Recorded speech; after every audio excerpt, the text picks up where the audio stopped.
over here.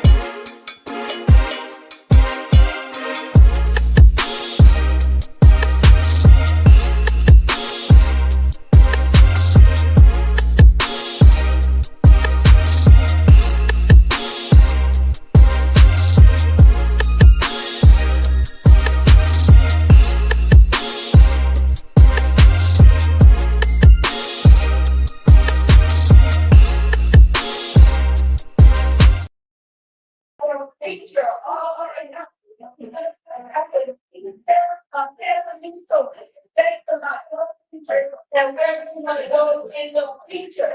So we're gonna go ahead and get started. We're gonna have our first speaker to come up. We're gonna ask Joe to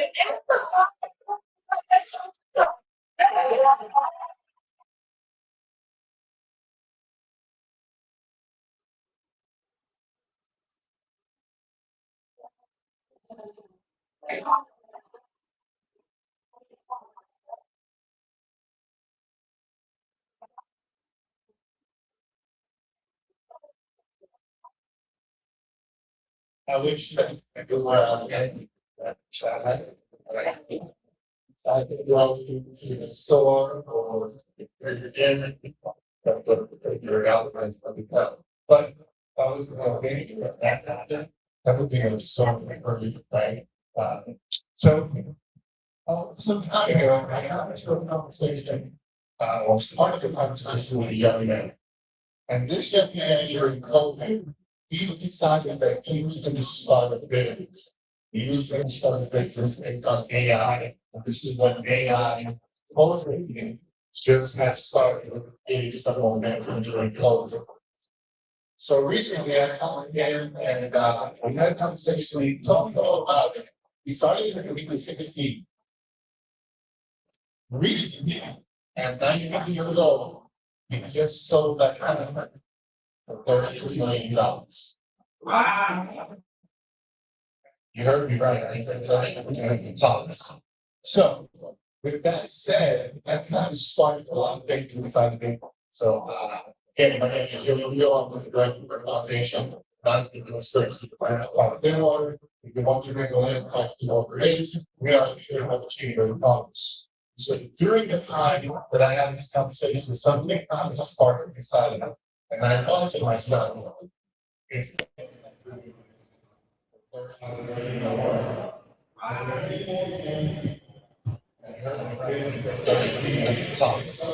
so, with that said, I kind of sparked a lot of things inside of me. So, again, my name is Jimmy Wheel. I'm the director of the foundation. I'm doing research to find out about thin water. We want to bring a land collecting over age. We are here to help achieve your problems. So during the time that I had this conversation, something kind of sparked inside of me. And I thought to myself, if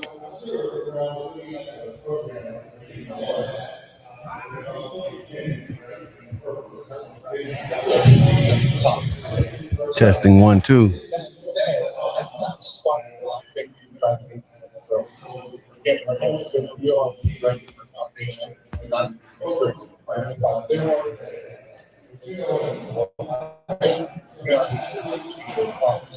So during the time that I had this conversation, something kind of sparked inside of me. And I thought to myself,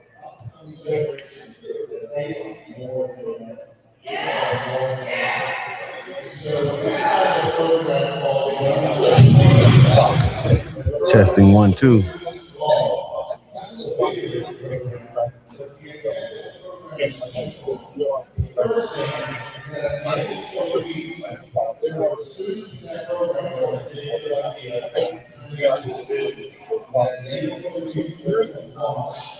fully functioning, legitimate LLC business ready to go. So that's exciting because recently we just had from our last cohort, we had a program and two students at one was an LLC business ready to go. Sixth grade, and the other one was next grade. And the first thing they spoke to me about the program.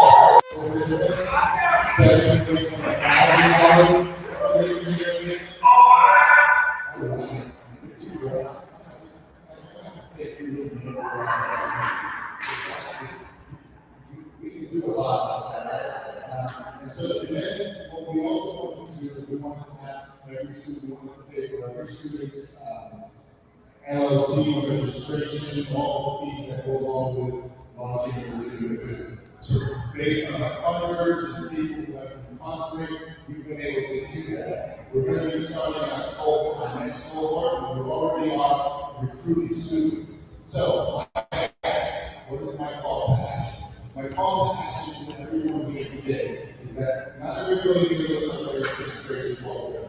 I'm sorry, but you don't all know what that is, sixth grade to 12th grade. But you know people, you know students, you know folks, you have grandchildren, you have children, you have nieces and nephews, you have neighbors, and I want to tell you that you can make a difference. You can change the trajectory of someone's life. You can break that generational curse and have something transform and change things moving forward. So like I said, I want to my whole action is that I think we have signed up, we have abilities, but you know, students that are in sixth and 12th grade, they have an idea, they have a spark, they have a passion. The student I'm talking about, the ones that get in trouble, the ones that get in trouble in school. One that get something else burning inside. I advise you to have that conversation. And see, I will say that, at the end of the program, that there's this competition called the national competition, where the student, the autographs, and their family get flown. This year is going to be in Dallas. And he's doing about 15 different presentations. It's kind of like a shark style. You watch shark style. It's kind of a pitch that way. But 18 different presenters. If they win that competition, they get a full ride, 4 years, RIT, our President's Institute of Technology, or another school, and they also get $10,000 to start their business. I don't know if there are any entrepreneurs here, or any small business owners, or anyone who's ever attempted to do that. I can tell you right now that $10,000 will go like that to start a business. And so we want to empower this next generation of entrepreneurs. I want to see, forgive me for saying this, but I want to see more brown, more black, more younger, like because the truth of the matter is this. If we're gonna make changes, they told me the other day that you can't teach an old dog on tricks. I'm old, but I'm not a dog, but they get a lot harder to change the way my life. But if we want to get like, if we want to make a change, we've got to go back to a fair. That's how we're gonna make the change. So I encourage you to share that information, to kind of spread the word. If you want information about our program, please go ahead and drop me an email. I can send you information. But I just want to thank you for your efforts to be sometimes you kind of look around and the room is not exactly full yet. But all it takes is one person to change the world. I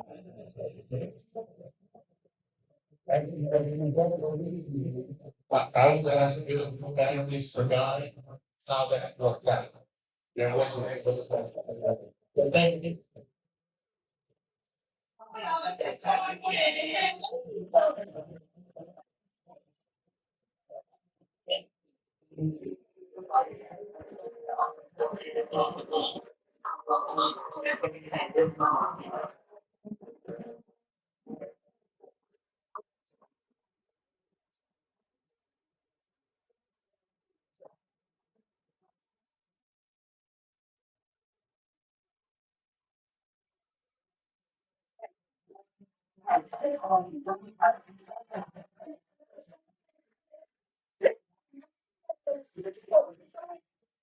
Just one person. So when I say my future, you said it means it right.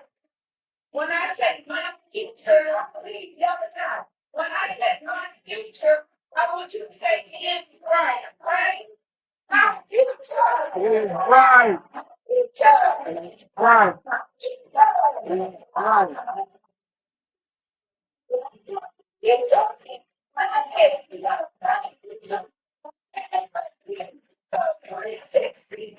And all about that power calling young people to go to the next level. You're going to see you guys soar as high as you can go. So that's how we're going to empower you today. So here, when I say empower, I want you to say to win.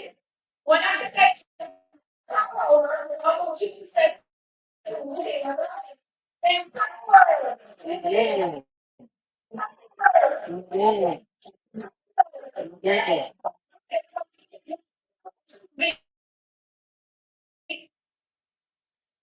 Ministry also has a program called I Inspire. Inspire is a career focused program, and what that program is all about is giving you to meet other entrepreneurs, meet other career-related people like us and us. So today, we have an opening up and coming up to the club, and we're just talking about how they got started, and when they got started, and what it takes for. So right now, we're going to first entrepreneur to come up, and I want you to come up for the Lord. The Lord Jesus.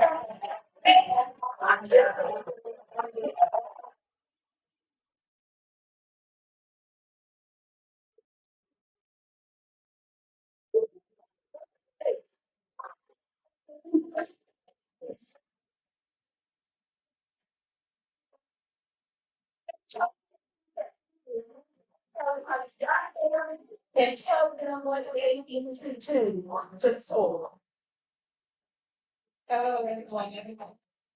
I think the biggest that I like about it was so he said, back in 2006, October 2016, it actually generated from my company. Believe it or not, I was over the prayer team at my church and they doing all of everything. So I just started dabbling with t-shirts. And my husband saw it and actually spoke to my mom. He thought he get it started, and he get a number of anything and things like that. Reached out to him, he would have already knew the big guys and given them me. But I would say, hey, do your research first. Because you can jump in and leap further, but not really know where you're going. And you can stretch yourself too thin. So you have to find your niche for your specific audience of what you want to present your business to. I can say with t-shirt printing, I've had an array of customers the last 8 years. I found from how to tell that I make corporations and churches on both orders. Just to keep it real, sometimes the smaller orders can give you the most heavy. And the smaller ones are for the bigger companies, they know what they want, they know what they need, and they have money. Because you're gonna get a lot of inboxes when you have a business. Oh, I know that they ain't like that, and they ain't got no money. They just make it with you because they saw them. But to achieve your dream, keep God first. Pray over your business. Reach out to those that already have made it in business as well. And be willing to be teachable and make mistakes. It's okay to make mistakes. That's the way you get better. I made big mistakes when it comes to t-shirt printing, but I'm glad I made fix the issues. And now actually you can reach out to me for consultations. And don't get ready to say I charge this for patient for time and money. And for the 10 years that it took me to get that experience, they want me in how. So they gotta pay me for that experience that I've been through. And I'm just say keep God first and don't be discouraged. Keep God first, don't be discouraged, don't make it how you want to in the beginning, it will get better. Keep going, don't get it.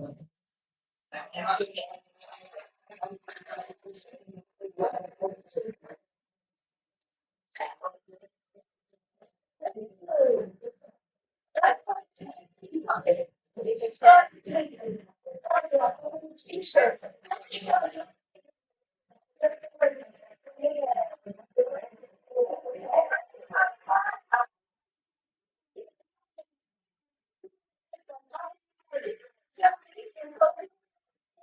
and be on the just make some noise, okay? So we can jump down and just have a great time. Oh, that's my next big thing. So the young love is going to be Marlene Bowen, and she is a nurse. So let's get up for Marlene. Woo-hoo!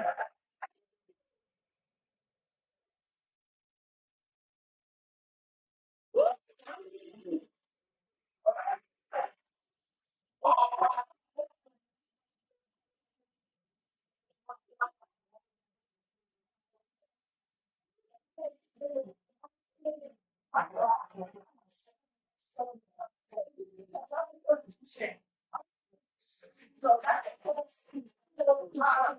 talk about nursing. I'm nursing for 2 years. And I went to nursing. The third thing was sick. That was my first job. Computer programming. And I had to have a pretty much assignment for 1,2 hours. So because of what the nurses did, that made me not go into nursing, just switch computer programming. So what I'm encouraging young people is this. You guys, there is so much knowledge and wealth in I mean, yeah, there's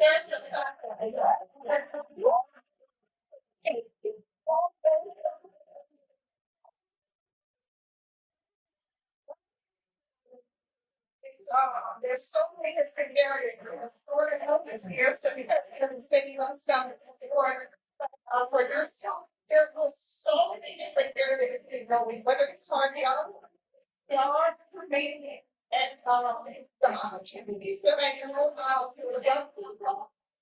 Get into hospitals and start volunteering. Volunteering is a way to get your feet in the door. And that way, different people and stay who you are up to get the job. Just start volunteering. So, grab their experience. Please encourage your young people. Start volunteering. If you feel it's enough. If you know the right person, they are going to away for this. And you're doing the right thing. You're getting them for you. So I'm helping just encourage them. They don't even know what they want to do. And they graduate, go and sit at home, volunteer.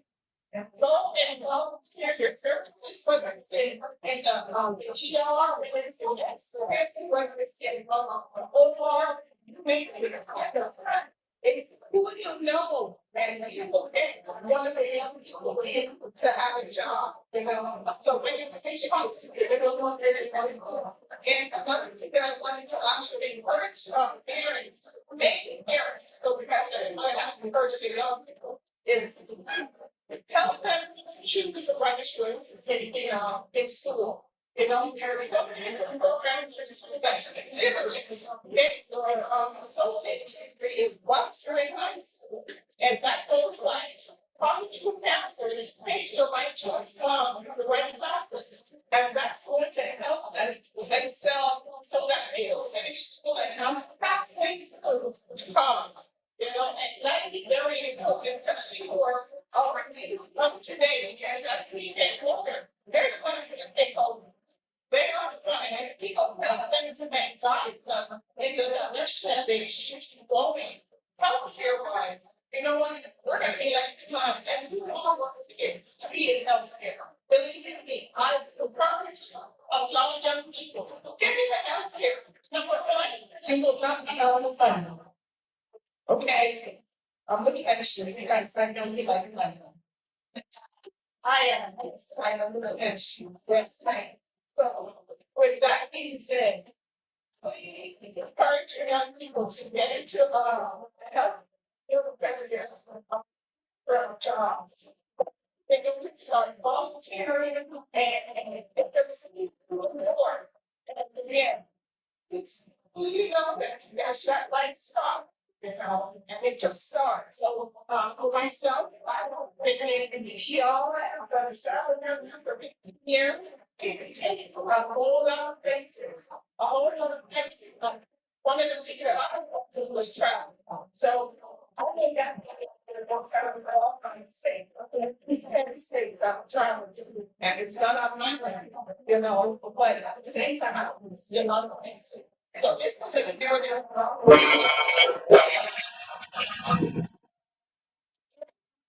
From other kids, just say, so then he's encouraging young people to get into how they're feeling, and I imagine really what you're saying. They also recognize they're saying that they're doing that. He said, I didn't know.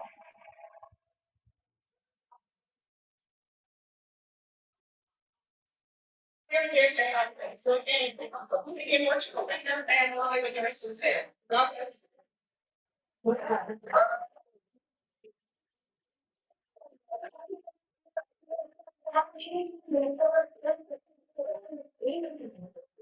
We want you to feel good, people here, only that, so that you have to with your own how important it is to your potential and how far you go. So the next person is gonna come up and it's gonna be young across the academy. So I want you to put your young.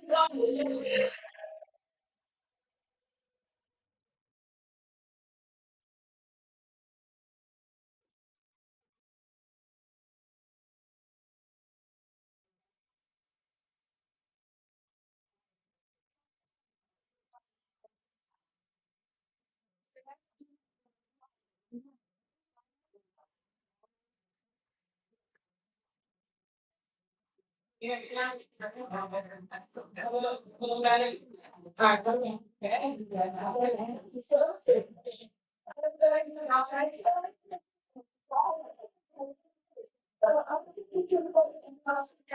One thing to do is when my passion, we go around, we talk to a lot of women, children, young men, young women, and we encourage them to situation of learning literacy. Financial literacy is very, very, very stress out what to do.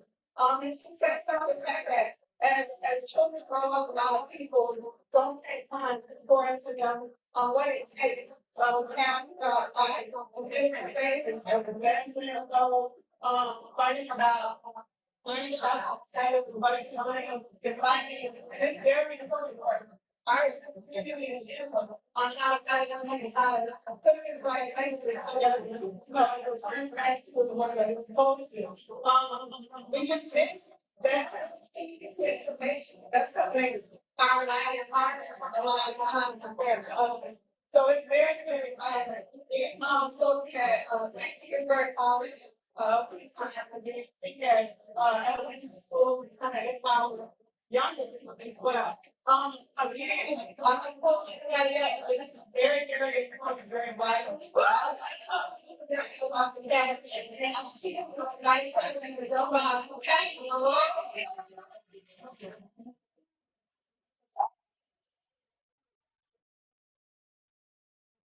Thank you, young. Let's give him another round of applause.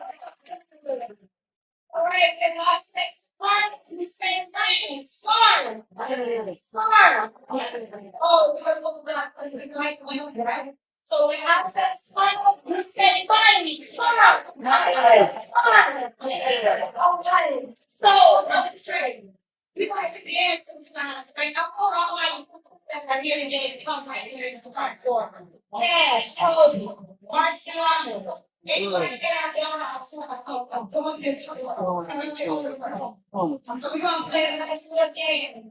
So don't hesitate. Right there, right there, right there. Come on, come on, come on. Jane, don't talk to anything. Tell me if you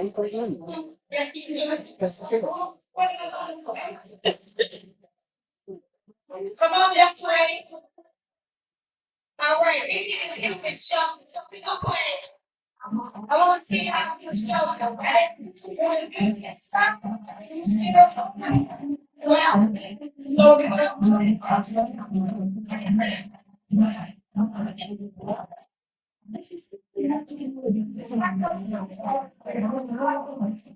all right. 1, 2, 3. Come on. This is come here. Do it for it. Come on. Come on. You know what you want. What I'm saying. Come on. Come on. Who else is there? Okay, yes. You know, I'm gonna give you up here. This is a day with you guys. We dedicate this time and this energy for you guys. We want to make it special for you. So we're gonna get you active. We're gonna get you moving. We're gonna get you high. And that's how we're gonna do it. Okay? So don't be shy. Don't be scared. What's on that shoe? It's not about me. It's not about Hey, how you doing? Okay, good. Good. Wait on a few more participants. Brother Drake, let me sum it to you. Everybody understand? You know what?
That's all. Okay, Brother Dre is silent again. Let's go.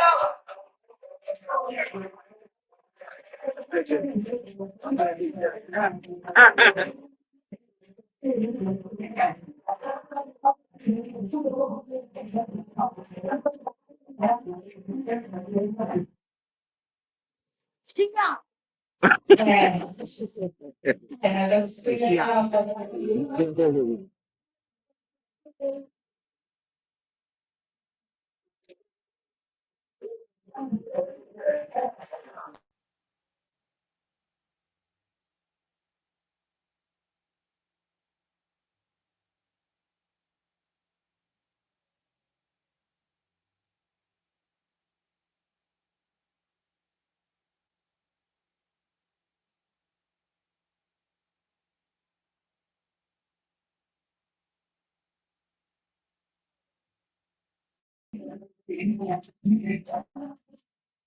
just a way. You know.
smarter than the words ago. Well, my microphone is, so that's all that matters. So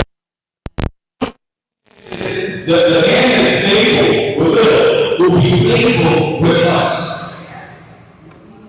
What we do or what we have will determine how much more we're going to get. And too many times we're focused on somebody else or what they're doing, we're not focused on what we can actually do because we're not seeing that we're actually winning. A lot of us know that we're losing. But the power of us is already winning. Because everybody's a millionaire. Everybody ain't a millionaire.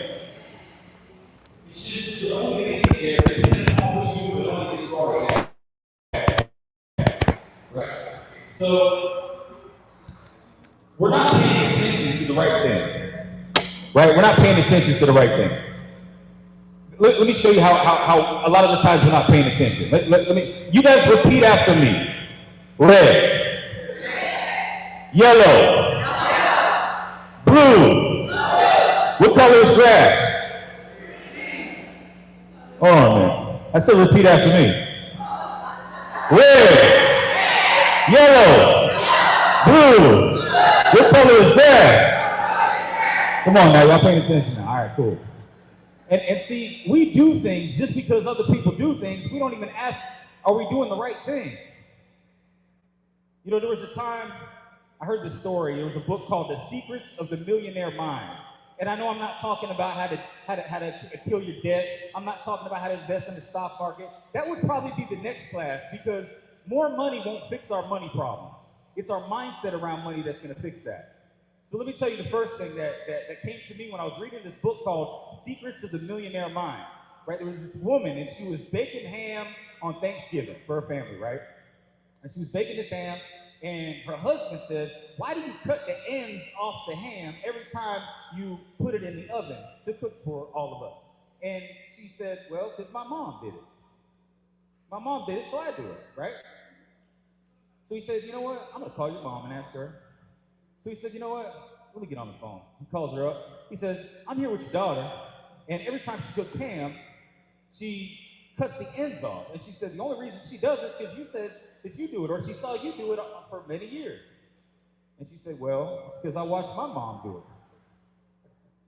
So now he's like, oh, thank God, her mom's alive. Let me call your grandmother, because I can't get an answer from your mom, so let me call your grandmother, right? So he calls up her grandmother, and he goes, hey, so your wife here, my wife here, your granddaughter here, every time she cuts ham, she cuts the ends off the ham every time she puts it in the oven.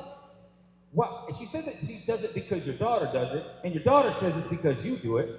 So what's going on here? She goes, well, honey, my pan was small. So I had to cut the ends off the pan. I had to cut the ham to make it fit in the pan. And she goes, oh, well, the pan my wife's using is a lot bigger than the ham. She goes, I don't know. But what that means to tell me is that a lot of the times we just do things because other people are doing them. And we're just followers, following followers. You know, there was a study done back in 1975 where they took a bunch of caterpillars and they put them on the top of a pot, right? And inside of the pot, there was a plant in there. But the caterpillars, they just kept going around and around and around the top. They kept following the leader, right? Following the leader. There was food in the pot, but they kept following the leader. And they were like, you know, let me go down there and get that food. You would think that they would think that, but nobody did. None of the caterpillars did. So they all died.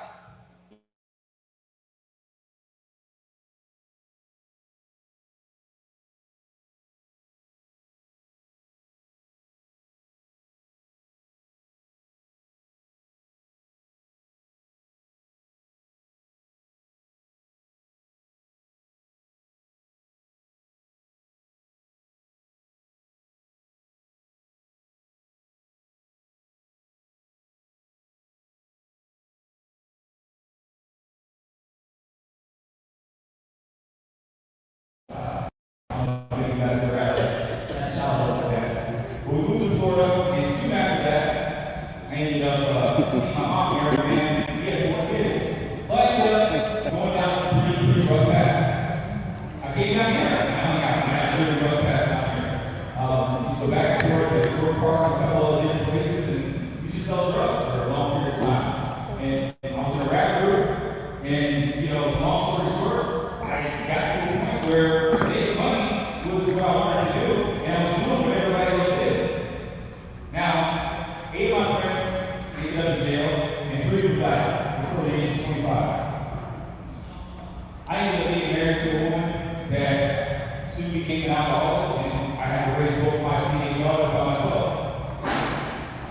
up in a situation where a lot of my friends at that time passed away. My parents, my father passed away, my stepfather passed away, and everybody that was in the whole while of my life, it just seemed like there was somebody there for me to turn to.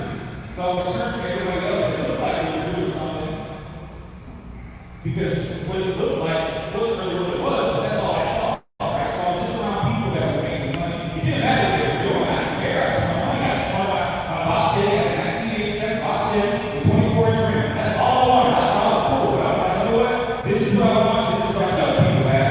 They don't want it from me. So that's what I want. So I do that.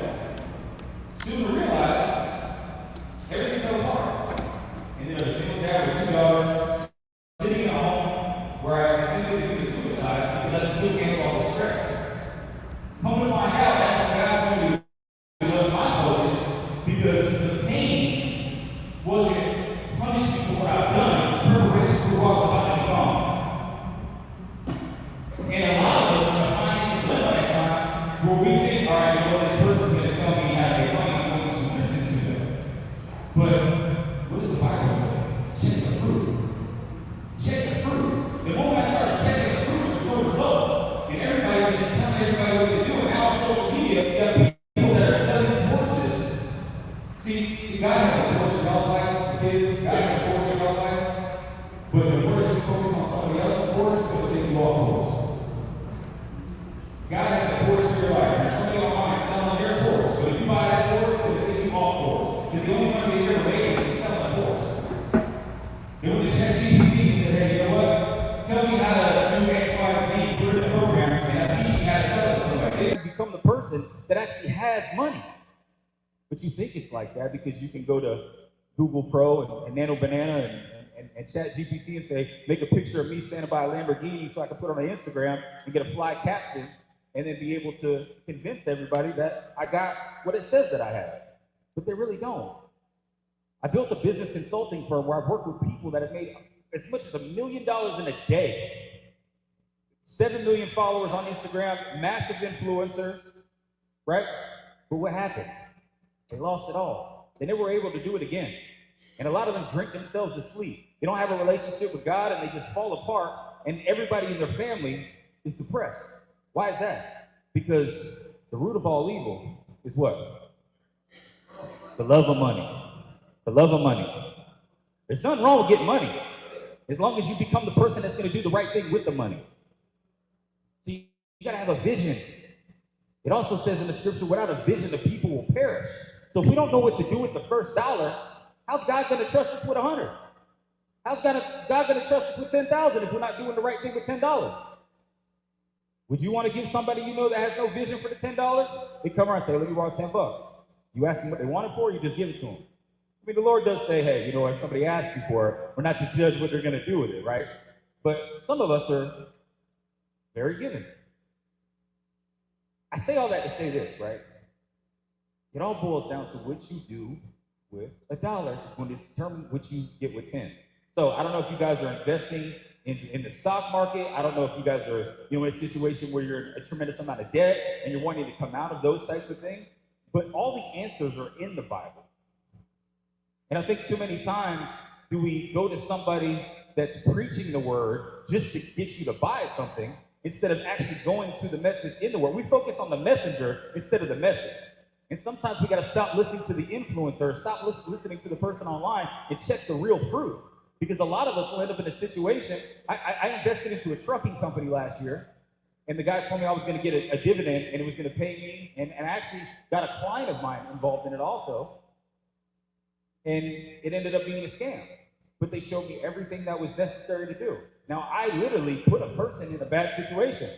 You know, I believe vulnerability is transparency, right? I'm not going to sit here and tell you the mistakes I didn't make, right? Because it allows me to become better and grow from it, because none of us in here are perfect. Amen? So I'm here to just tell you that when you're focusing on investing your money, you have to control the money that you already have first. Where is all your money going?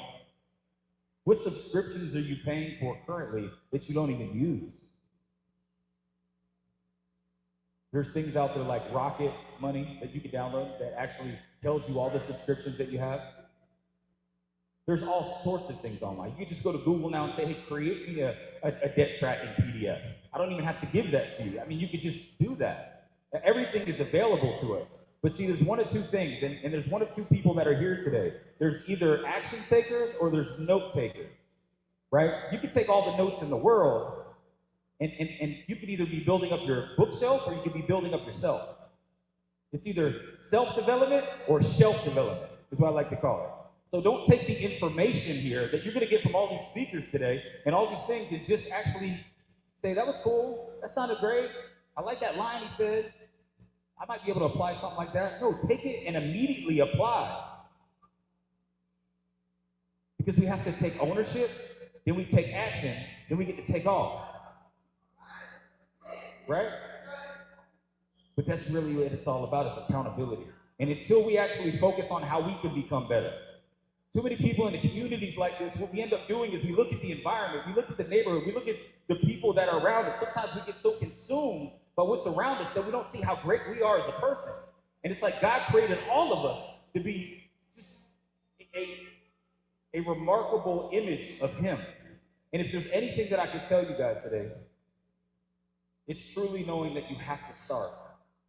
You have to start. Because if God put it on your heart, then God's going to play a part. But you got to start. And I see some young people in here. I see some people that may not be so young. But I'll tell you this, I have a client right now. She's 65 years old, and she teaches women that are over 50 how to deal with grief and anxiety and pain, stress, doing it through the scripture. And by serving God, she's been able to actually get herself in a situation where her husband died and she didn't have anything left, and she's doing about $20,000 a month. But why? That sounds like pretty decent money for some people. But what's happening here? She's thinking about the problem from the pain that she went through, right? So we all go through some things. Like I was saying earlier, pain is not punishment for what we've done. It's preparation for who we're about to become.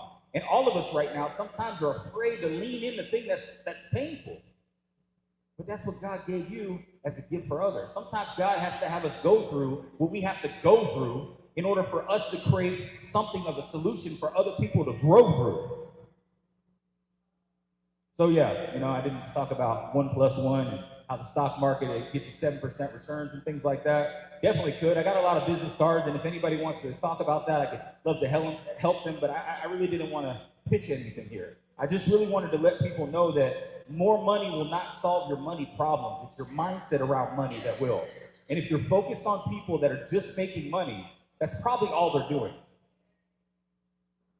They don't care about it. They don't care about where you're going. And I've seen it firsthand, is that it's not how much money you make, it's how much money you get to keep.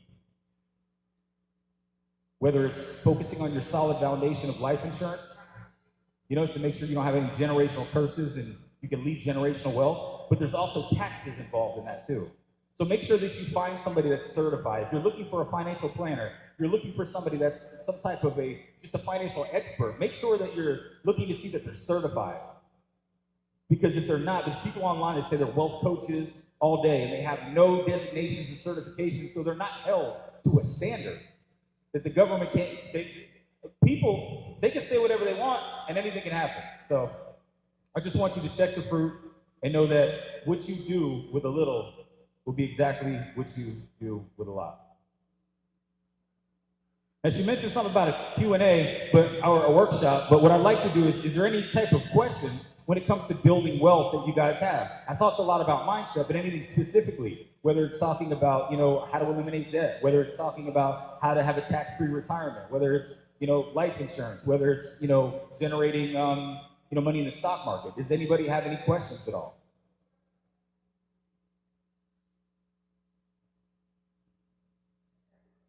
Okay.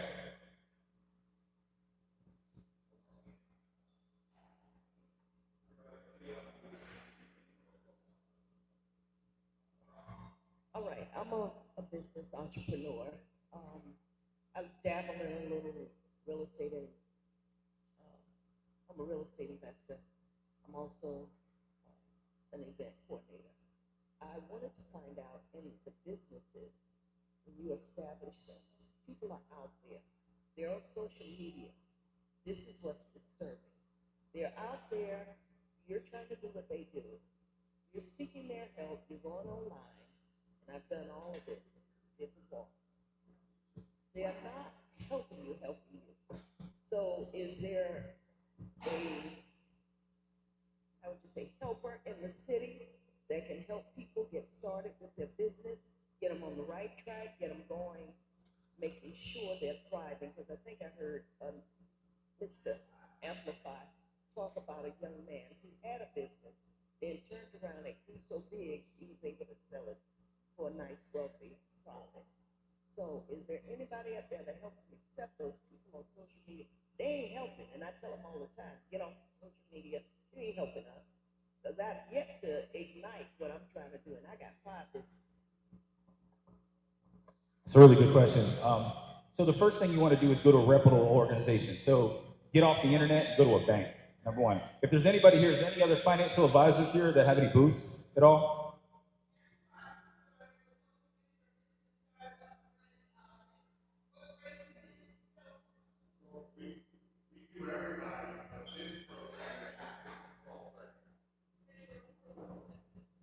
All right, I have a business consulting company that does help and specialize in that. I just didn't want to go ahead and pitch something like that. So I do have 2 companies. One is a retirement planning, where we focus on tax-free retirement, life insurance, and helping people leave generational wealth instead of generational curses. The business consulting company really does set up solid foundations for organizations to make sure that you're looking at it with an exit plan from the beginning.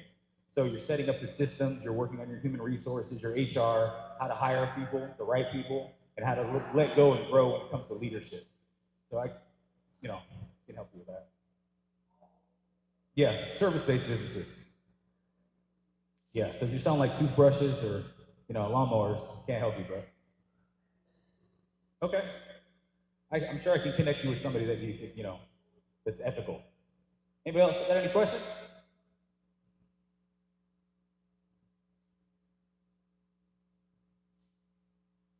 All right, well, here's the thing. Sometimes we get into such a financial crisis, we can't find something to be grateful for. And I think gratitude is really the solution to eliminating anxiety, fear, anything that really can tear us down. So I want you guys to do one thing for me, is take your right hand, and if you could take your right hand and put it on your chest where your heart is really fast. And I want you to tell me that if you could feel something. I know I can feel mine still a little faster than y'all because I'm up here talking. But if you can feel something, that means you're winning.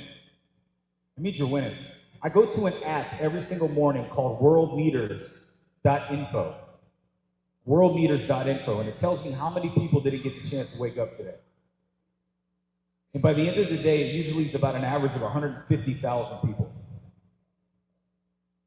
So if you're ever going through a financial crisis and you feel like you're just not winning, you woke up today. You woke up today. That means you're winning. Because if I could give you guys $1 million right now, I'm sure anybody would probably go ahead and say, I'll take it.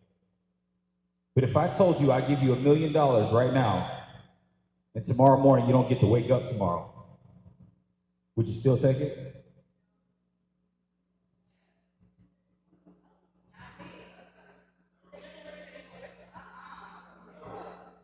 There's nothing more valuable than life and time. So don't get caught up focusing on the money so much that it turns into your idol, because that's going to take you down the wrong path. So if you start your day with gratitude, you say, thank you, God, that I woke up today, and start with that solid foundation, that's all you really need. So no matter where you are right now, just know that if you woke up, you're winning. That's all I got.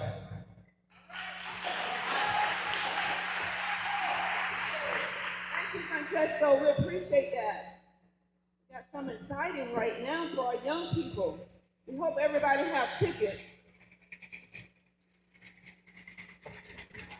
So we actually gonna get everybody involved. This is our money move. So when I say smart, you say money.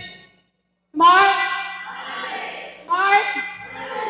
So I'm trying to give away some money, and y'all don't sound like y'all want no money. So let me try it one more time. When I say smart, you say money. Smart. Smart. Okay. So I'm gonna have Reverend Ward. We're gonna give away 2, I think the envelopes, with surprisingly, and it is money. So she's gonna come and pull a ticket out of my glass here. Pay attention to the last 3 numbers on your ticket, because those will be the numbers that I announce.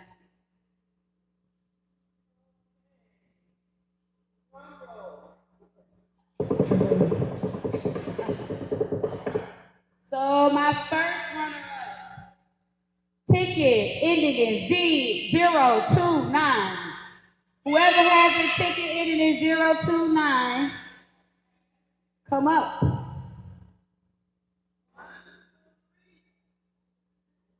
Oh, nobody want my money. Oh, come on, you gotta, hey, let's go. Oh. I ain't coming to you gotta come to me.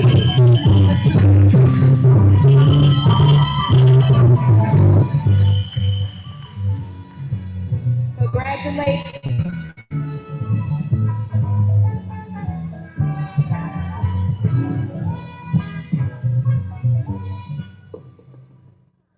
All right. All right, drum roll for our next giveaway. Be smart with your money. 054. 054.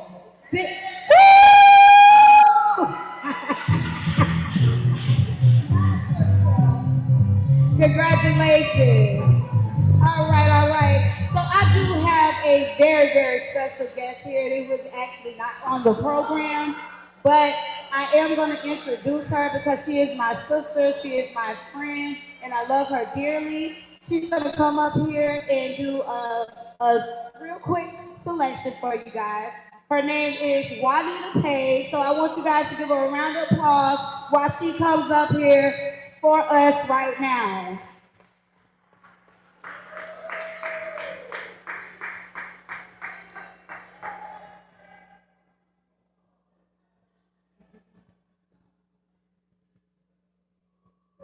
Please excuse my bare feet.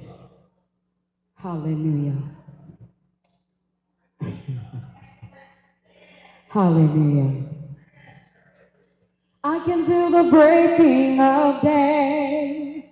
God is making a way. If I trust and not doubt, a change is coming my way. If I trust and believe, He's working it out for me. 'Cause it won't always be like this. For the Lord will perfect that concerning me. Sooner or later, it will work in my favor. It's turning around for me. 'Cause it won't always be like this. For the Lord will perfect that concerning me. Say, sooner or later. Say it again. Sooner or later. Say it again. Sooner or later. It'll work. It will work in my favor. It's turning around for me. Say sooner or later. Sooner or later. Say sooner or later. Sooner or, come on. Sooner or later. Sooner or later. It will work in my favor. It's turning around for me. Why is that? Because what I lack, God is full of. And where I'm broken, He makes whole. And what I'm down in, God So I will trust the lover of my soul. Last time. Was what I lack, God is full of love. And where I'm broken, my God will make me whole. And what I'm doubting, God is sure. So I will bless and I will trust the lover of my soul. Yes, I will trust the lover of my soul. God bless you. Thank you so much. We love you, Sister Paige. We love you. All right. So we know that in today's world, it is all about politics. Politics is so important. And young people, your voice matters. Your vote matters. Your ideas matter. Your opinions matter. This is what brings about change. So my next speaker, she is coming from Black Voters Matters. And she is Sister Gabrielle Robinson. Come on to the stage. Oh, I'm sorry, she's gonna come in front. Anyway, I'm Gabrielle Robinson, and I want to, just for a second, before I get into what I do, I want to talk to my young people first. I grew up, how many of you have ever seen or have you heard of the show called The Wire? You know what that show is? Anybody? Oh, I see a hand back there. Anyway, I grew up in Baltimore, Maryland. The area is Liberty Heights. And if anybody here knows about Liberty Heights in Baltimore, it's a rough area where they shot The Wire. And my dad, I'm the daughter, granddaughter, great-granddaughter of Citizen Pastor. And my father boxed when he was in the Army. And growing up, I was a tomboy, and so he taught me how to box. And through that, I developed a love and admiration for Muhammad Ali. Anybody heard of Muhammad Ali? Like, I can tell you anything, like, I love Muhammad Ali. But it was more than just his boxing. It was the way he spoke out, especially after he lost his title because he refused to go to Vietnam. And he talked about how I'm not going 10,000 miles away to fight some people who ain't never called me. I'm not going to say the word. But, he talked about what had to happen here. And from that, I loved, because I knew how to box, I loved to fight. And I would fight every day. Like every day. I wouldn't start the fight, but I couldn't stand a bully. So I would put myself in the position where they would swing on me first, and then it was on. I'm like, I'm boxing you, I'm knocking, I'm punching you in the mouth. And so every day I'd come home and I'd be in trouble, but my dad would be like, did you win? And I'm like, yeah. So that was the thing. But as I got older, that physical fighting turned into fighting verbally. And so I want to talk to my young people because I was always the one, whenever something was going on, they were like, why you always got to say something? Why are you always talking? Why are you always? And so I know sometimes for our young people, when things are happening and you see things, you may go through that same thing. You may experience the same thing where you're always being vocal. It's not that you're trying to be seen. It's not that you're trying to be loud. It's just that there's something about injustice. There's something about when people are doing things that you know are wrong that you cannot be quiet about. You cannot be silent. And I don't believe that we should be silent at all. And I never really thought about it being courageous. What's so funny is I am extremely introverted. And it's funny because I used to fight all the time, but I don't talk that much. This is like there's Gabby, that's my nickname that everybody calls me, and there's Gavril. Gavril is up here now. That's my full name. But Gabby is the one who's always at home, doesn't talk much, you know. But Gavril is the one who will punch you in the mouth. So, so not physically anymore, just, you know. So I want to tell my young people, never be afraid to speak up. Never be afraid to fight for the rights of others. Never be afraid to fight for what you know is right. Because eventually you're going to be blessed by it. It may not seem like it at the time, and it may seem like people are, you know, making you feel bad, but it is always the thing to do. And so I want to talk a little bit about what I do, because my job actually has a title. Um, I am a professional. I'm a professional community organizer. Who do you know, very famous, who started out as a community organizer? As a matter of fact, he was president, Barack Obama. He was a community organizer in Chicago. And so what we do, I did not start out as a community organizer, but I'm tying this all back into the fact that I used to fight all the time.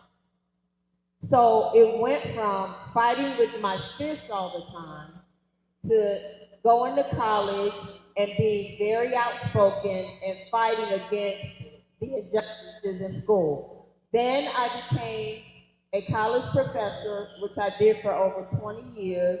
And I ended up, when I was at Clemson, we shut down the administration building because they weren't treating people right. So it went to fighting with my fists, fighting with my mouth, fighting for the rights of other people, for my students and everything like that.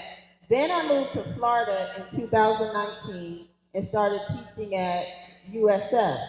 That was at the height when DEI started, when they started taking diversity, equity, and inclusion out of the schools. And I started fighting with the president of the university, Rhea Law, to the point where I said, I can't do this anymore. And I left the profession that I had been in for 23 years, and I started working with Black Voters Matter as an organizer.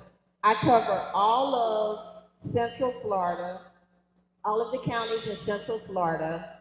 But my main job, if you're curious about what an organizer does, I'm going to give you the definition. A community organizer is a professional or volunteer. The difference is one gets paid, one doesn't. Who unites residents to address common concerns, advocate for social change, and build collective power. Does anyone know, can you tell me what collective power, what you think that means? Collective power. All of us. What is it? All of us. All of us. All of us collectively. There's no individual, because together we are so much more powerful than we are apart. So I build relationships, I connect with community members, mobilize action, empower leadership, and build organizations. One of the things that they tell us is that we should organize ourselves out of a job. We should be able to create, find new leaders to the point where I'm not even needed anymore. That the community, there are people in the community who can take care of the community and take care of the needs of the community. So I want to talk a little today to my younger people about voting and the importance of voting. Right now, for those of you who may not have heard, on Wednesday, the Supreme Court basically overturned the Voting Rights Act. In 1965, March 6, 1965, 600 people, including John Lewis, and some of you may remember when they crossed the Edmund Pettus Bridge, or when they attempted to in Selma, Alabama, and they were beaten by law enforcement. Well, the outrage over that beating of those 600 peaceful protesters is what caused then President Lyndon Johnson to sign the Voting Rights Act of 1965. He did that in August of that same year. And basically what it did was it prevented our government from discriminating against us, and I'm talking about black people, voting, having poll taxes where you had to pay to vote, or literacy tests, or all these different things. It got rid of all of that, and it said that you can't deny everybody has to have equal representation and power. Well, back in October, Black Voters Matter took 7 buses from 8 states up to Washington, D.C. to the Supreme Court. And there we heard Louisiana versus Calais, which was the case where the state of Louisiana was suing because they needed more districts, they needed more representation. And on Wednesday, this past Wednesday, the Supreme Court overruled that, which completely eliminated Section 2 of the Voting Rights Act.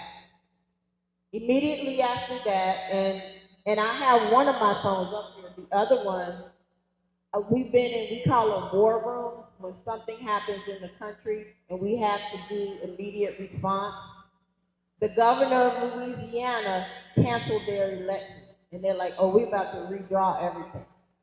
Alabama is doing the same thing. Tennessee is doing the same thing. What happened in Florida this week, they completely redrew all of the districts. So if you live in St. Pete, if you live in South St. Pete, we are now a part of Sarasota. We're in Manatee County now. This affects everything. And I think, hold on, let me explain to you the importance of all of this. So when you don't have any representation, that affects schools, healthcare, housing, jobs, transit, environmental justice, public safety, community resources. So St. Pete, Kathy Castor, who was in St. Pete, now she's got to fight for her job and go up against the people in Manatee. Who do we have now? He retired. Rusan, who's no longer, he's retiring this year, but there's an election. The people running for his seat no longer have that same district. Like I said, we are now a part of Sarasota.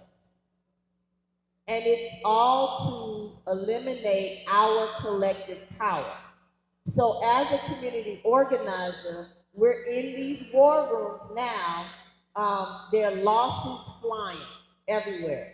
Another one of the things that we're talking about doing that we'll hear more about are, how many of you, some of you are old enough to remember what a freedom ride is? Freedom rides, or you may have heard of them. Well, we're about to get on the bus. 10 days. Our goal is to get as many people registered to vote as possible, because the only way we're going to combat this is through our vote. Our vote is our voice. And I know some people may just be tired of politics, but what I always say is, as Black people, the one thing we know how to do is survive. The one thing we know how to do is to get through all of the different things that are thrown our way. But I also say that if our voice, if our collective power weren't important, if we weren't powerful, no one would attack us. You know what I'm saying? They wouldn't attack us. I mean, if you know somebody's weak, why are you attacking? No, it's because they understand our collective power. And so right now, in this moment where this nation, we're being separated, we're being put into districts, we have to use our mouths, our voices, our collective power, and say, we are not going to take this. Our church this year, we have a new motto that says, "We got us," and we do. As people, as citizens, we have to collectively take care of each other. Because at the end of the day, nobody else is going to. Let's keep it real.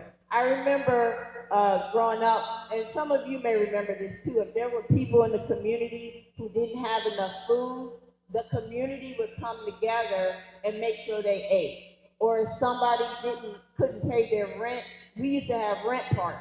And so you come and make sure it was a collective effort. And that's what we're going to have to go back to now. Because we are going to have to take care of each other. Last year, our motto was, "We fight back." And our chant was, "When our rights are under attack, we don't back down, we fight back."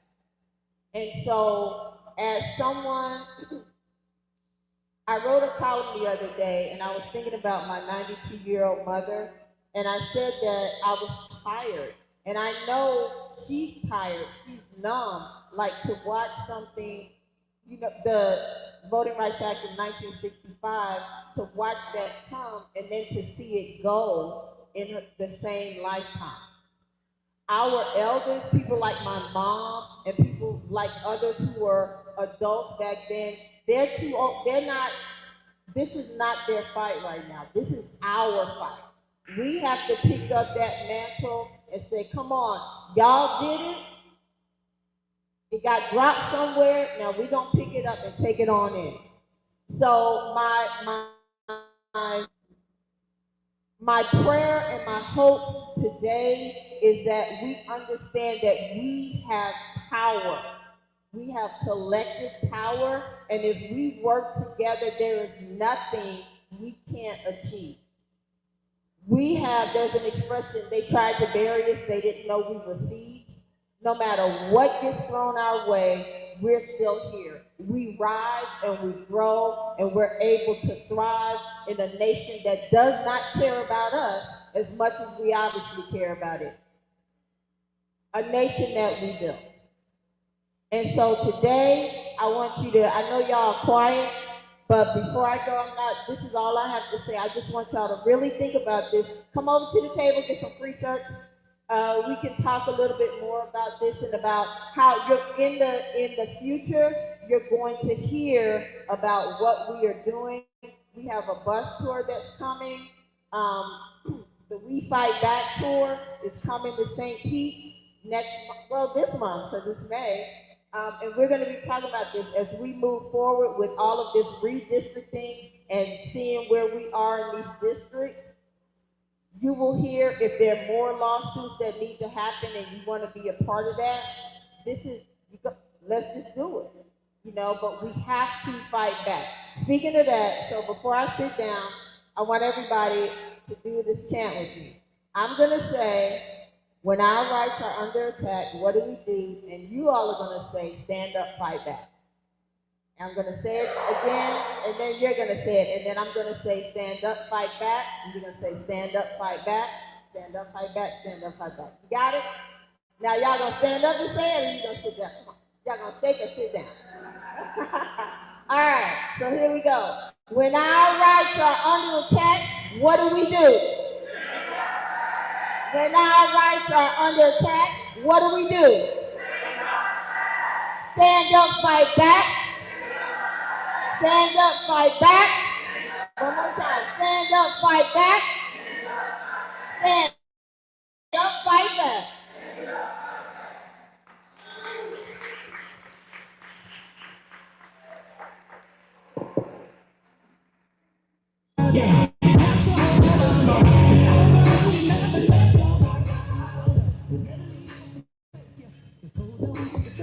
All right, all right, all right. Next, I would like to bring up Dina Hernandez from the Pace Center from Girls. She is going to come up and introduce her organization to you guys. So let's give a round of applause for Dina.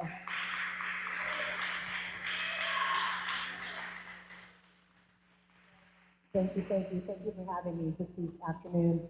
So you're probably like, Pace Center for Girls, what's that? Well, what we are is we help each girl find the great in herself. As we just mentioned, is finding her voice. And that is unique to each girl and how she finds her voice and finds her greatness. We are a day program here in Pinellas County. We serve middle school and high school girls. We provide academics, counseling, and life skills. Life skills teaching them how to budget, how to cook, things that you basically need to survive in our communities. With this, each girl comes to us with their own unique story. We don't judge, we don't ask, we just support. We find ways to be successful. May that be just getting a fresh start, catching up on her academics so she can walk across that stage. Maybe that's just listening, hearing her out and what she has to say, because no one has for a while.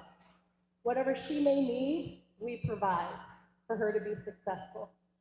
So each of our girls, they find their way to us, and we give them the tools and the resources that they may need to be successful in our communities. Some girls stay with us for a year, some girls stay with us for 4 years. Again, there's no cost to it. It's just they need and want to be there to find the ways for them to succeed.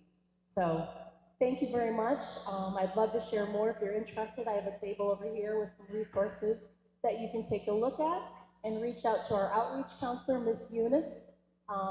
She is great and wonderful and can answer all of your questions. So thank you for having us today. Thank you, Dina. Thank you.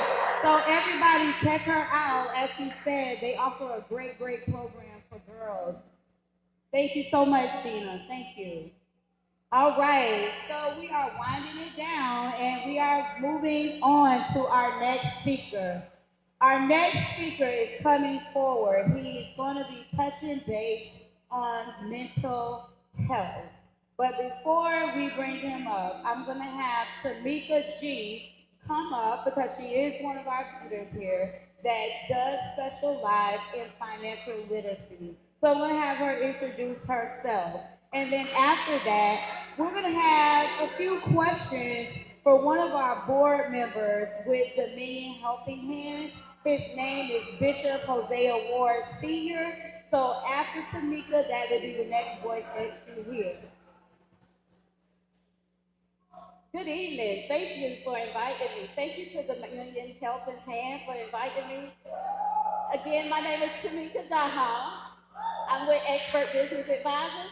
I'm in the middle of bringing in Speaking Wealth Daily. Speaking Wealth Daily has been on my heart for a long time. So let me back up. I'm a nursing home administrator. I've been a nursing home administrator for a lot of years.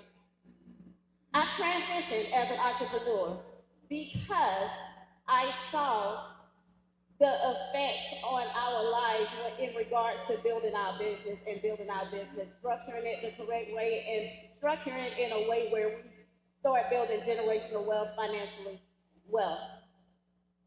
I also have created several books where I talk about Speaking Wealth Daily. I have merchandise on Speaking Wealth Daily.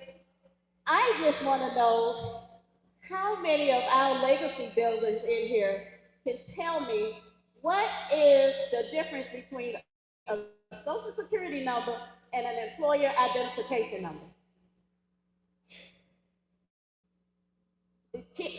Parents don't help them. And it's okay if you don't know. That is why I'm here. There is a difference between your social security number and your EIN number. I have information in the back at my table to tell you a little bit more about it. Again, my name is Tamika Gaham, and thank you. But I want to say to all the legacy builders in here, each one of these kids in here are going to go home with the conversation that I would love to hear today. They're going to be talking about generational wealth, financial wealth, and they're going to start manifesting it in their life, and that's what we are here for today. Thank you for inviting me. Have a great day. Woo, let's give it up for Tamika Gahon. All right, so if you guys are wanting to know more about financial literacy, we have Amplified Clearwater, and we have Tamika Gahon here to give you the resources that you need to obtain your financial stability. Now, I'm going to ask Bishop Hosea Ward Sr. to come up. He is one of our board members at Dominion Helping Hands. I have a few questions that I'm going to be asking him so you guys can get a feel of the type of members that we have in our organization. And you guys can actually know that these people, they started off as entrepreneurs as well. So, Bishop, let me get you a mic.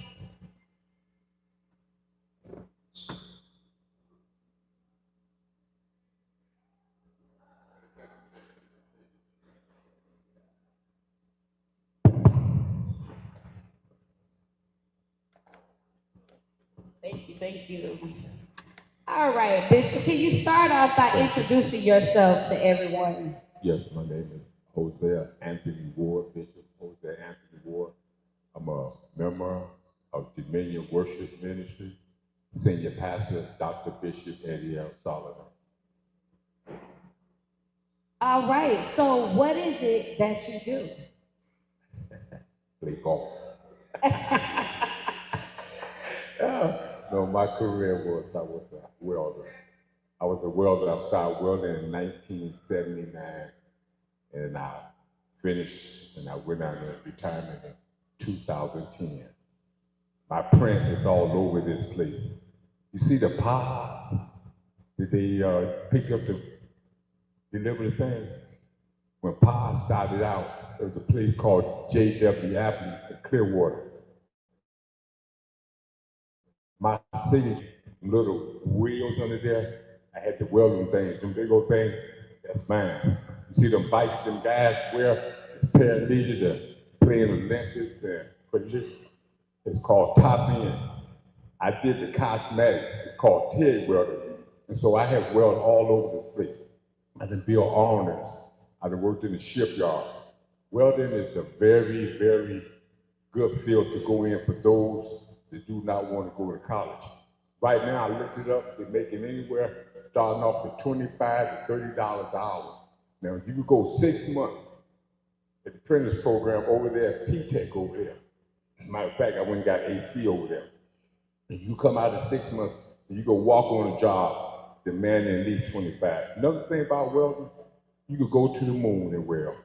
Because when they go to the moon, they're gonna need welders up there, TIG welders. Everything on that aircraft is TIG welding. It's different phases in welding. You got arc welding, you got TIG welding, and then you get into the fabrication part of putting stuff together. So I retired as a master welder in New York. And Bishop, can you tell us about your time in the military? No, it would be He's gonna give us a short story. I went from college, I went to school for drafting.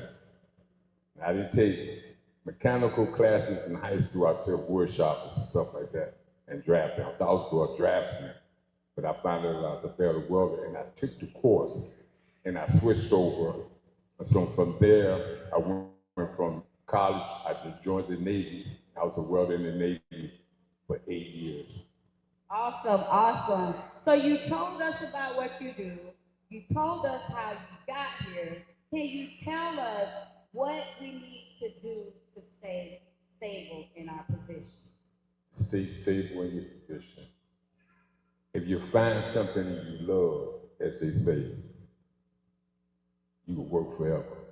When I got into welding, I loved it. When I found out I could weld, I found that I can make money. And it's a big thing. Before I went to welding, I wanted to go and be on a job that I could be clean, you know, not get my hands dirty. But it's money in getting your hands dirty. And that's how you can stay stable when you find something that's really passion for you. Awesome. Thank everybody give Bishop Hosea Ward Sr. a round of applause. Thank you, Bishop. Thank you. So you guys heard it from some of entrepreneurs that we know that you guys might know, but the way to stay stable is to find something that you're passionate about. And it tends to be, if you're passionate about it, you're going to stick with it. So find something that you're passionate about and make it your business and make it your money move. All right, so I want you guys to repeat after me. I am powerful. I am chosen. I have purpose. I will succeed. I'm built to win. One more time. I am powerful. I am chosen. I have purpose. I will succeed. I am built to win. My next speaker is Michael Moreno. He is coming up to speak to you about mental health awareness. I'm sorry. Yes, mental health awareness. Come on, Michael Moreno. Everybody give it up. Through, man. Y'all come on over. Yo, what's up, St. Pete? We here at Child's Park, man. Y'all come through. Everybody stand up. Move around. Everybody stand up. Everybody stand up. Everybody stand up. Everybody stand up. Come on, stand up with me. Stand up with me. I know y'all be nice there. I'm sorry, bro. I want y'all to listen to this song right here. I came across this track last week. And it's been my anthem ever since. But no matter what you're going through, God is in control. Even the trauma that you're going through, God can use that for His good.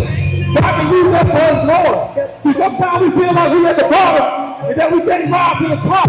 But if you understand like I do, everything that's at the bottom, it has no choice but to rise to the top. Because see, that thing, if I got to fall down, I'm going to fall on my back. If I can look up, I can get up at the end of the day. So God is in control. Y'all feel me? How y'all doing today? Say, P, make some more. Say, P, make some more. What's up, baby? Before they get old, see mama rock when the bills came due. See real ones change, didn't know what to do. Had nights I prayed, not knowing if God heard, but He was working even when He said no words. God's in control. But I still got hope. People said I wouldn't be nothing. Now I'm still standing and they still wondering. God in control. Y'all make some noise in this piece, man. Oh, that was weak, man. Y'all make some noise in this piece. I'm talking to you. I'm a high energy guy. I'm a high energy guy. I work with student athletes all week, so I'm a high energy guy. So I need y'all to make some noise for me right now. Y'all good? All right. Y'all may be seated. All right. Well, I bring you greetings all the way from Polk County, 86th Street. All right, born and raised. Talk about trauma, talk about mental health. All right. Anybody know who Mary J. Blige is? I know the older people should know who they are. Anybody know who Mary J. Blige is? Yeah. All right. All right, Mary J. Blige had a song called No More Drama. Right? All right, so we're going to talk about no more trauma. No more trauma. All right. Here's the thing that I want you to understand first. It's understanding and knowing who you are.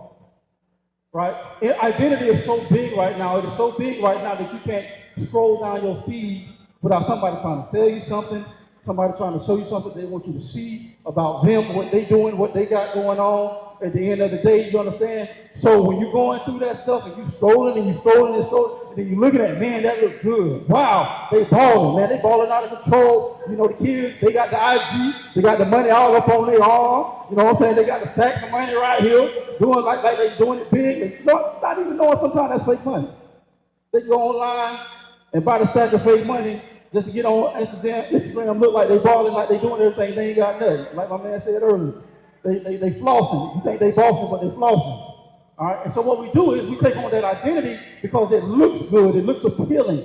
But at the end of the day, what you don't understand is there is some spiritual aspect to trauma. Because what you attach yourself to and what those people that you're trying to identify yourself with, their problem becomes your problem. And so what you don't want to do is allow your issues of today to be your burden of tomorrow. So whatever you're dealing with, the best thing that you need to do is to deal with it right now. The truth, how old do you guys think I am? How old do you guys think I am? 25, 42? in Texas. I'm 48. 48 years old. 8 years ago, I got a phone call from my wife. And I was going through something in my life. And see, trying to be a good father, good husband, be a mentor. I've been mentoring kids for over 2 decades. Trying to make moves, ministry, it all comes with burdens. And it all comes with things, especially when things ain't going the way that you want them to go. It comes with its own trauma, right? And so I was in this period of my life where I was going through this traumatic experience. And I wasn't talking to nobody, I wasn't saying anything, but I was hurting on the inside. How many of y'all be hurting on the inside? Smiling on the outside and full of pain, full of frustration, full of anger, full of bitterness because of what I've been through. I didn't expect my life to be this way, but it's coming this way, and this ain't what I expected. I want something better for myself. I want something better for my kids, trying to build a better life for them as well. So you go through all these traumatic experiences, and I was going through that, trying to build a business, trying to grow ministry, and all this other stuff in between while trying to mentor kids and telling them they can be what they want to be, do what they want to do, and all that stuff. I'm dying on the inside. So my wife gives me a call. She said, "Baby, are you okay?" I was 40 years old at the time. And so I'm telling y'all this so y'all don't have to be older trying to deal with issues. I'm 40 years old, 8 years ago, 40 years old. I broke down on the phone. I said, "No, baby, ain't all right." For the first time in my life, I admitted I wasn't all right. And as men, that's what we don't do. We don't cry. We teach our kids, especially in the minority communities, boy, be a man, don't cry. That's a lie from the pit of hell. Because we ball up these emotions, right? And then when we start getting aggressive, now it's a problem. But we created that problem because we said, "Boy, don't you cry." Well, what else are you supposed to do? So now all this emotion is bottled up. And then he gets into an altercation in school because homeboy said something that didn't agree with my spirit. And so I got to handle that. Because now what happens is he found a release outlet to release what was already in the inside of him, but at the same time what's going on and he's still dying because that's not a helpful conflict. It's not helpful for him to release it that way. And so when I released that, it kind of broke me a little bit, and I began to gain a little freedom. See, because at the end of the day, I had to remember who I was. See, God created us in his image after his likeness. So at the end of the day, we are creators, right? But here's the thing that God, even the all-knowing God, had enough sense that when he created Adam, that he said Adam couldn't be by himself. That he had to create him a helpmeet, which means he gave him assistance, right? So what we try to do is we try to take on these feats by ourselves. We try to take on these goals and dreams by ourselves. We try to handle these emotions by ourselves when God said himself that Adam should be alone. So what makes you think we should handle this life alone? If you don't have a mentor, you should have one. Now here's something that I watched, and I got to get on you young people. Now when she was up there and she said, "Repeat after me," I didn't see no mouths moving. I saw all the adults moving, all the young people just sitting there. See, everything what society wants you to think, everything got to be gangster, everything got to be hard. When you listen to the music, it's all gangster, murder, kill, party. Everything that you listen to got to be hard. There's no love nowhere. And then we say, "Ain't no love for the hood." No, ain't no love for the hood because we killing the hood. With the stuff that we producing and calling it music, calling it positivity, but we killing the hood. So we got to shift the narrative. So in order for us to shift the narrative, we got to understand who we are. That's not me. That's not who I was born. I am not my mistake. I want y'all to repeat this after me. I am not my mistake. You were born with a purpose, on purpose. It don't matter how you got here, you are not an accident. At the end of the day, no matter how you got here, if you came here through a traumatic experience, guess what? You are here. You still have purpose. You still have value. But what happens is we lose ourselves because we're watching everything around us and we lose who God has called us to be. So now what happens is, this is my homie right here. So now I look at Michael and I look at what Michael got going on. Michael speaking, Michael going all over the world, and think, "Man, I want to do that." Not knowing that he's going through his traumatic experiences, right? So now I'm talking about a spiritual exchange because I'm trying to become him. Not knowing that subconsciously I'm taking on his issues. So the thing that he's dealing with is subjective to come through the screen, to come through the ears or whatever, and it's taking a nature upon itself, upon you. So when you're listening to certain things, that's why it's so pulled on emotionalism, because music is all about emotionalism, right? So if I got you say, I'm just listening to the lyrics. Next thing you know, you're repeating the lyrics. That stuff is getting in your spirit. And now what you did, now you attach a spiritual traumatic experience based upon the music. I watched a video on Instagram. It was Lil Uzi Vert. And believers was in, I'm like, what the heck y'all doing now? And all of a sudden you heard his voice change. A demonic presence filled that concert. Everybody started screaming and moving, started running over each other, trying to get out the building. This stuff y'all listen to. But y'all don't understand it's actually producing traumatic experiences. Because it's a negative experience that you're emotionally attached to is not positive for you. And then it's shifting your identity. And now you're trying to take on that. And then you're like, oh man, that's not for me. But now it's too late because it got you. And now you got to learn how to deal with a traumatic experience. So that means you got to talk to somebody, whether it be your counselor, whether it be somebody that you can confide in, whether it be your pastor, whether it be your parents. You have to talk with somebody. You can't keep that stuff on the inside. Because once you know who you are, here's the thing, guys. I say this all the time. When you know who you are, people can't tell you who to become. When you know who you are, people can't tell you who to become. What do I mean? Oh, man, you should do this. Knowing you know you shouldn't do that. Man, you should be this. No, that ain't in my repertoire. Nah. But when you know who you are, people can't tell you who to become. There's a difference between confidence and arrogance. Confidence says, I know who I am, and I know what I'm capable of doing. Arrogance says, I know who I am, and I'm going to exaggerate that. I know what I can do, and I'm going to exaggerate that. I'm going to tell you more than who I am and than what I can do. That's exaggeration. The Bible itself says that you should not think of yourself more highly than you ought to. You know what that tells me? That I should think highly of myself. Because it says you shouldn't think more highly of yourself than you ought to. So that means I should think high of myself. No matter what you've been through, no matter what you like or what you don't like, you still should think highly of yourself. But guess what? You're still under development. And so my encouraging words to you today, if you're dealing with some type of traumatic experiences, I encourage you, as Paul will say, I beseech you, my brethren, I beseech you, my sisters, to go get that taken care of. I'm going to fast forward a couple more years later. Another traumatic experience starting to happen, though. I'm literally, it had now piled on so much, I'm literally about to have a nervous breakdown. So I went to my office at the church. So I went upstairs and I just went in my office and I just shut the door. And so my wife comes up, she just pops up, she gets off from work, she just pops up, she in there, she see ain't right. And she notices something different, like this is a little bit more deeper than what I've seen before. This is beyond my pay grade. So Here's how you handle this. One of the things how you handle this. My circle is so small that it's a dot. There's very few people that I confide in that I can really trust with my deep issues, knowing that it's not going to be out in the streets. And so as I was going through this, my wife noticed, so I'm sitting there, I'm thinking she went home. She didn't go home. She saw my pastor. Now, my pastor and I have a very unique relationship. We grew up together. We're from the same neighborhood, right? And so it's a whole other story how I ended up up under him, because I was at a whole other church when God told me to leave and go to his church. And so we were friends, because we was friends before I was his spiritual son, and he was my spiritual father. We was friends. So our dynamics is totally different. So I'm sitting at my desk, and I'm going through it, y'all. And so I hear these footsteps. We are so spiritually connected, I knew it was him before he came to the door.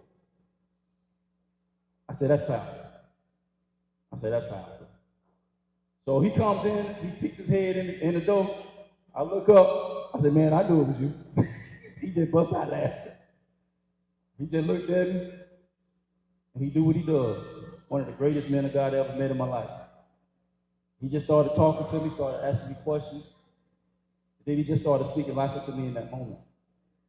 The scripture lets us know that life and death is in the power of the tongue. Why do every time I get in front of artists, why do I talk about what you're speaking and what you're listening to. So young people, the reason I had to get on to you about that is because if you don't say nothing, you don't have the ability to create. What happened in the beginning? God said, and God said, which means he spoke. So if you don't open your mouth to speak what you want to happen in your life, guess what's going to happen? Nothing. Can we speak things into existence? Yeah, because God did. And if I'm created in the image and likeness of God, I have the ability to do the same thing. So he spoke life into me. And in that moment, that trauma, the traumatic experience that I was going through began to be released. Because as a young black man in America, I released pain that had been there for years. Frustrated, trying to make moves, trying to partner with people that take advantage of you, people that you think is going to help you, stab you in your back. We do all of that stuff. All that stuff just begin to pile on in relationships. Some of you are in a relationship and you're trauma bonded. You're traumatic. You didn't heal from the previous experience, so you get attached to this woman or you get attached to this man, and they ain't no good. You ain't no good. They ain't healed from their last relationship. You ain't healed from your last relationship. Now you trauma bonded because, man, girl, look, oh, you may be with your homegirl. Get rid of her. Homeboy, get rid of her. Man, I wouldn't do that if I were you, knowing that's opposite of what God said to do in that situation. Oh, girl, I want to do that. Okay. Who are we listening to? That's why I said my circle is so small, it's a die. So when it comes to stress management, you got to have the right people in your corner at the end of the day. If I need to go and get a business loan, why am I going to go to the car dealership? I ain't trying to buy no new car. I'm trying to get a business loan. I need to be at the bank. So you got to be mindful of who is in your circle because they're going to lead you somewhere. Are they going to lead you to your healing or are they going to lead you deeper into your traumatic experience? Which all has an effect and an impact on your identity and who you are and who you're supposed to become. Because you are not your traumatic experience. You are who God said that you are at the end of the day. That may be a part of your story, but that's not the end of your story. Your story is still being written. You just got to turn the page. And guess what happened? When that traumatic experience starts to show up again, guess what you got to do? You just got to turn the page again. I always say this, y'all, that there is no secret to success. It's only a blueprint. If I give you the blueprint and you don't follow it, whose fault is that? Yours, not mine. If you give me a blueprint and I don't follow it, it's my fault. And what we like to do is we like to blame everything outside of us when everything is going on internally. And so if we really be true with ourselves, I got a shirt and I should have wore it today. It says execution over excuses. It sounds tough. It sounds harsh. But like I said, I'm with student athletes every week. When that coach gives the play out, he don't want no excuses. I want to know, can you run this ball, son? Can you put that ball in the hoop? Can you run this play exactly like I told you how to run? I need you to execute. I don't need no excuse. So if you really want to be healed, at the end of the day, I don't need no excuses. I need you to execute. So if there's somebody in this building, if there's somebody's table that you need to go see, then you need to be there if you really truly want to be healed. Because here's the thing what happens in life, y'all. We say we want this stuff, and we do the opposite of what it takes to do where, or to get where we say we want to go or do what we want to do. If you say, I want to lose 20 pounds, and you get with a personal trainer, and the personal trainer says, all right, I need you to meet me at the gym at this time. This is what I need you to eat when you wake up for lunch, and this is what I need you to eat for dinner. Big God. And if you do everything opposite of what that trainer said, what are your odds of you losing them 20 pounds? You're gonna gain more. So there's no secret, it's only a blueprint. So when somebody is doing what you want to do, and it is a genuine, heartfelt connection, then why would we not do what they are telling us to do? But a lot of times we want to do what we're familiar with. We want to do what's in our environment. And then that's what we do. And then we continue to build, I heard somebody say earlier, these generational curses. Because now it begins to turn into a cycle. So let me get a couple answers real quick. Who'd be brave enough to say? Do any of you guys, young people, do you know what your strengths are? No? Anybody know what their strengths are? What's your strength? I can tell you one of my strengths. One of my strengths is resilience. I can handle pressure very well, henceforth my breakdown. I don't recommend that very, but that's part of my makeup. That's how God built me. Ever since I left the house at 21 years old, I got married at 21, my wife is 22 years old. We will be married 30 years this year. Thank you.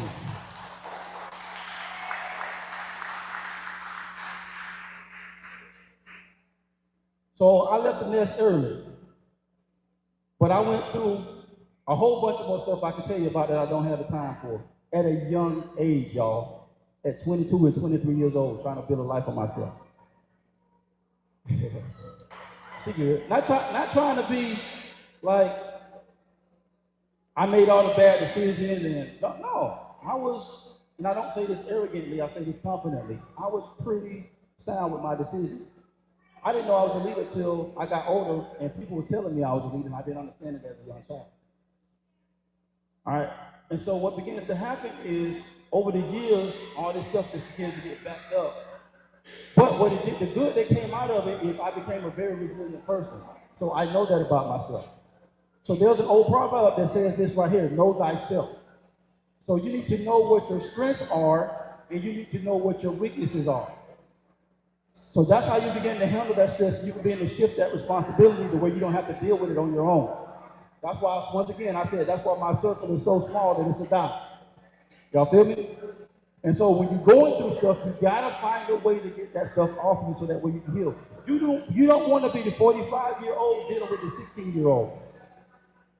The 16-year-old girl that never dealt with the traumatic experiences that she had. The 14-year-old young man that never dealt with the traumatic experience that he had. And you're 35 and you're 40 years old. You know why? Because you done already built these habits. There's 20+ year gaps of habits, and it's going to be really hard to break that stuff. So my encouragement to you is whatever you deal with, I want you to remember this. If you don't remember nothing else I've said, you are not a mistake. You are not an accident, and you are not your past decisions.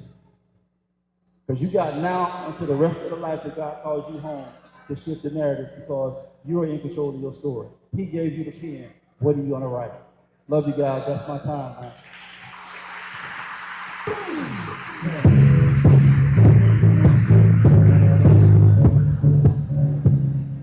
All right, Michael Morena. Let's give it up for Michael Morena. Thank you. All right, so I have another special guest. He's going to come up and talk about transformation.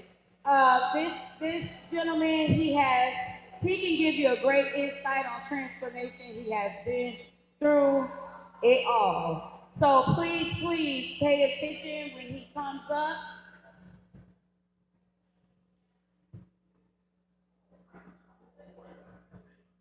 I have Poise Sister coming up to speak to you guys, to you young boys, especially you young men. Please pay attention to the experience that's coming here right now.